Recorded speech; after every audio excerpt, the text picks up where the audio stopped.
ভাবুন তো, মাঝ আকাশে উড়ছে একটা বিমান, হঠাৎ কম্পাস ঘুরতে শুরু করল।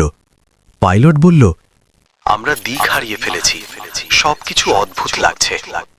তারপর চিরতরে নীরবতা। পৃথিবীর বুকে এমন একটা জায়গা আছে যেখানে ঢুকলে জাহাজ আর বিমান হঠাৎ করেই হারিয়ে যায়। কোনো ধ্বংসাবশেষ নেই, কোনো স্পষ্ট ব্যাখ্যাও নেই। এই রহস্যময় অঞ্চলটির নাম বারমুডা ট্রায়াঙ্গেল।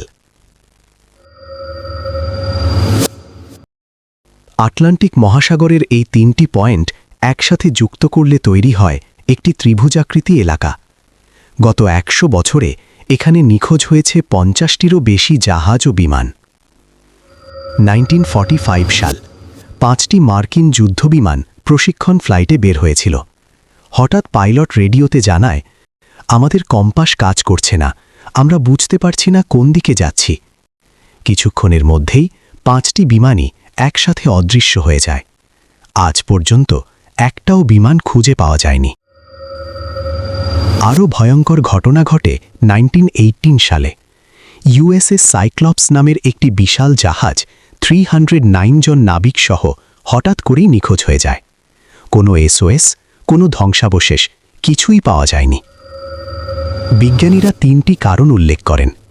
1, এখানে রয়েছে অস্বাভাবিক চুম্বক ক্ষেত্র। 2, হঠাৎ ভয়ঙ্কর ঝড়। 3, সমুদ্রের নিচে মিথেন গ্যাস। এগুলো জাহাজ ডুবিয়ে দিতে পারে। কিন্তু প্রশ্ন হল, তাহলে ধ্বংসাবশেষ কোথায়? সবকিছু একসাথে হারিয়ে যায় কিভাবে? অনেকে মনে করেন এখানে সময়ের বিকৃতি ঘটে। কেউ কেউ বলেছে তারা মনে করেছিল 30 মিনিট কেটেছে, কিন্তু বাস্তবে কেটে গেছে 5 ঘন্টা। তাহলে কি এখানে সময়ই আলাদাভাবে চলে?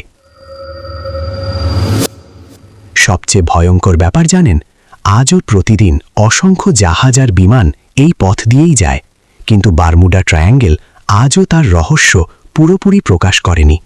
হয়তো কিছু রহস্যই থেকে যাওয়ার জন্য। আপনি কি মনে করেন এটা প্রকৃতির খেলা নাকি অজানা কোনো শক্তি? কমেন্টে লিখুন আপনার মতামত। রহস্য ভেদ করতে মায়াভেদের সাথেই থাকুন।